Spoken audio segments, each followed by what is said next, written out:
as we speak, some measures have been put in place to ease the congestion at the registration centers. So on the issue of opening up of the centers at the offices, have they tried to move, let's say, some of the registration centers to the market centers to accommodate those who are there, because the deadline is March?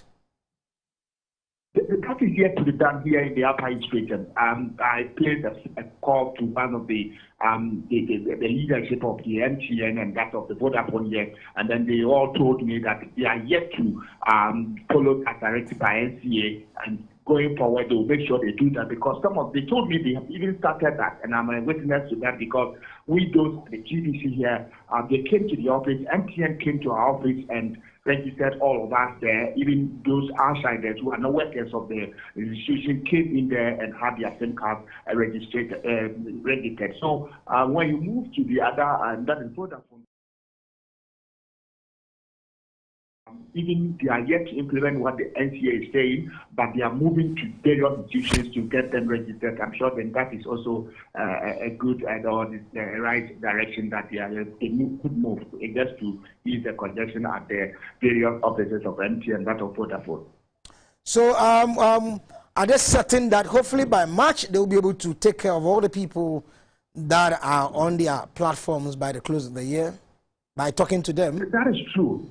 Yes, that is true, because in Upper East, for instance, all the districts, they have some centers there. They are not doing it in the regional capital, Bogatanga. You move to Navrongo, they have centers there where they register applicants. And then when you go to Boku and you move to the Villa Pusika, Timpani, and then BC, that is the Busa South, and that of Santema, Busa North District. You move there, you realize that they have some designated centers where they move there to register their things. And like I mentioned, they also make sure that they move to some institutions where they realize that, or they pre-inform them to put themselves together, carry their Ghana cards along to the website so that they come there and then register them. And I'm sure that move is really helping the situation here in the Upper East region. The serious challenge has to do with the Ghana card.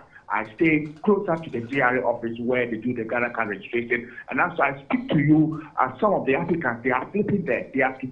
Some have been there for the past 3-4 days, and they've not been able to have access or acquire the Ghana card. That is a serious challenge, because before you register the SIM card, you need the Ghana card. And that is a serious challenge here in the Upper East region. All right. Thank you very much, Samuel Yama, for your thoughts and your observation in the Upper East region, specifically Bogatanga. Now we go to our correspondent, Kingsley Nanaboadu in Cape Coast, to find out more from him about a SIM card re-registration, how the process has been, even after the NCA has issued a directive to encourage the telcos to step up their game to ensure that they get more people on board to ensure that they meet the deadline in March. Kingsley Nanaboadu, if you're online, good evening.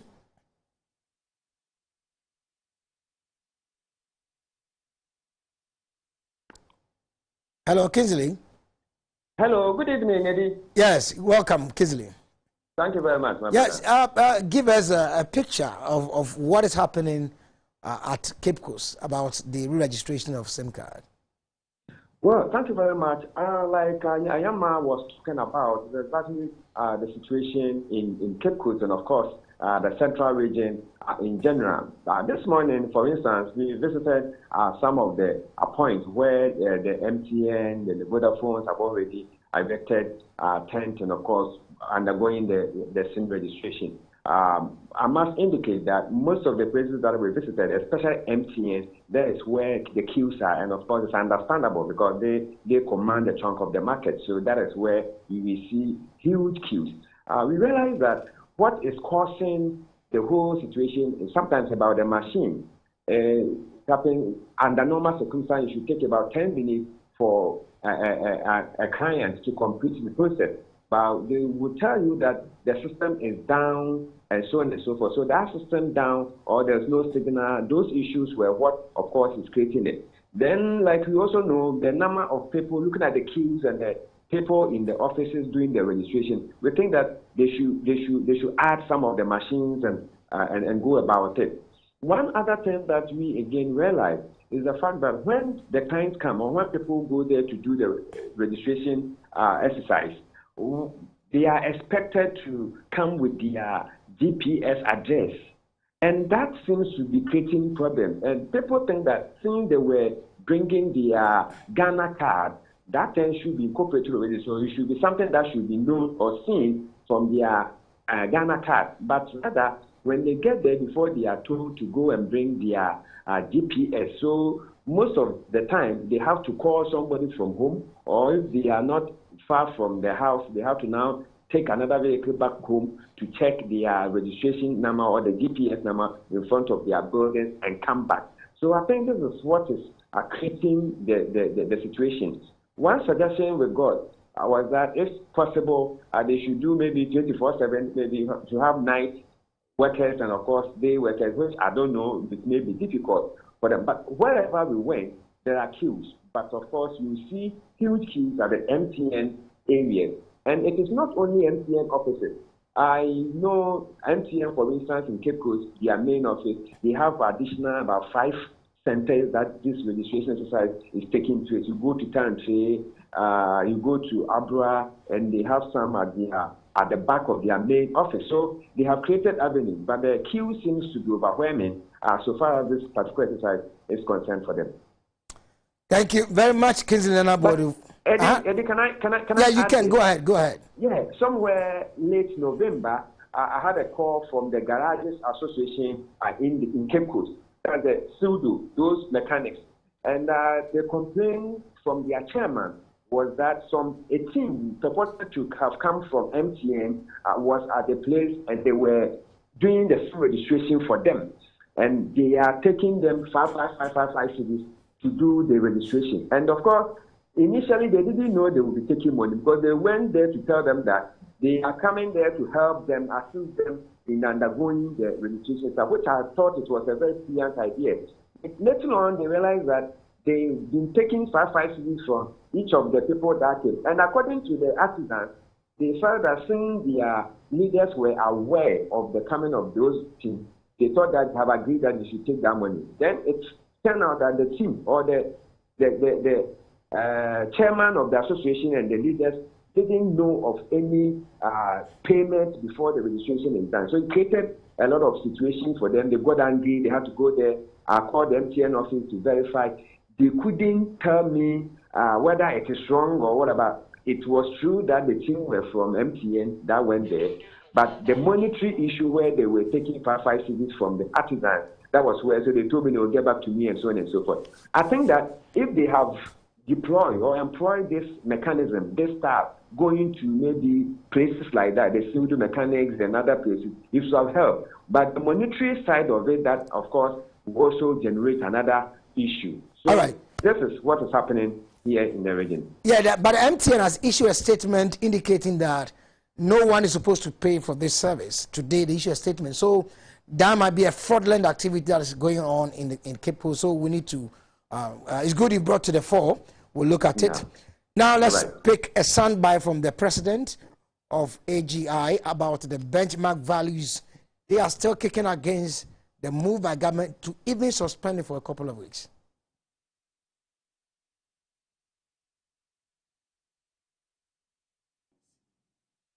While a number of countries offer export rebates to their firms to develop export trade, Ghana's benchmark discount policy offers universal import rebate that only promotes importation, and this policy distorts our macro economic fundamentals. Industrialization is so central to Ghana's economic liberation that we cannot afford to sacrifice our industrial initiatives for short-term gains that serve the interest of a few finished product importers into our country.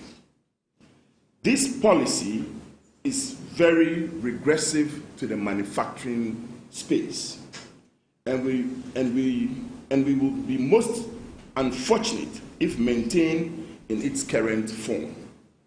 We wish to emphasize that it is we wish to emphasize that it is the sustainable jobs that will give economic empowerment and generate domestic revenue. The exigencies of local manufacturing became more prominent with the outbreak of the COVID-19 pandemic. With the disruption of global supply chains, high cost of raw materials, and freight during the pandemic, we all saw the need to quickly scale up the development of our local supply chains.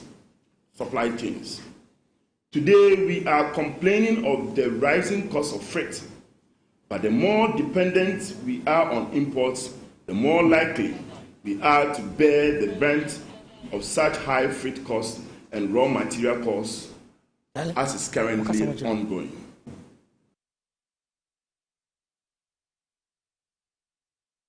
Hello, welcome back. I was the president of AGI, Humphrey Yim Dake. Now we go to talk to Selassie Kofi Akom, CEO of Gifted Ghana, about his position about the reversal of the benchmark values. Selassie, you're welcome. Thank you very much, and a very good evening to your beautiful and cherished speakers. Great. Now, the AGI is still sticking to its position of kicking against the suspension of the proposed reversal of the benchmark value that was supposed to be rolled out this month. What is your position from Gifted? Thank you very much. I think this issue related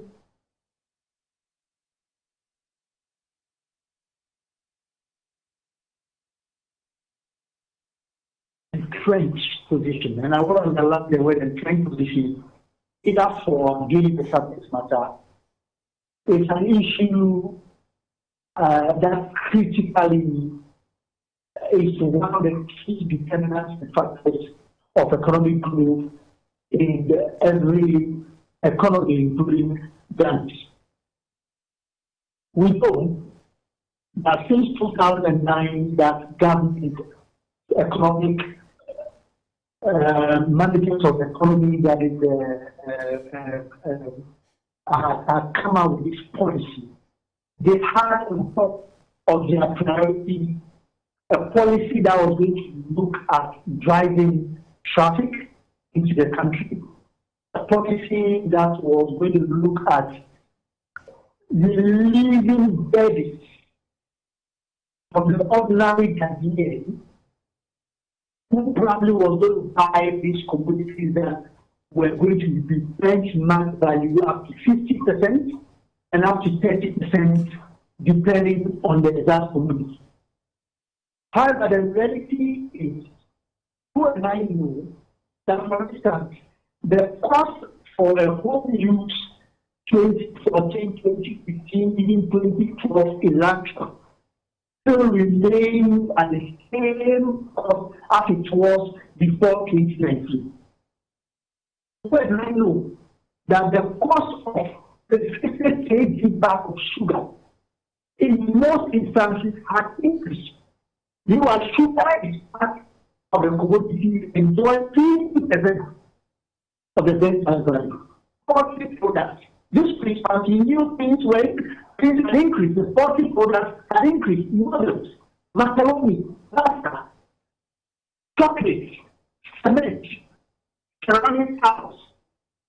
And so the targeted demographic in which the economic management team of this government have put together were not becoming relevant and were not solving the actual things that the policy was made to solve. So just a fraction of the trading commodity and the trading community in Ghana were enjoying from this policy. Meanwhile, we know that government has a deliberate agenda called the industrialization agenda in this country,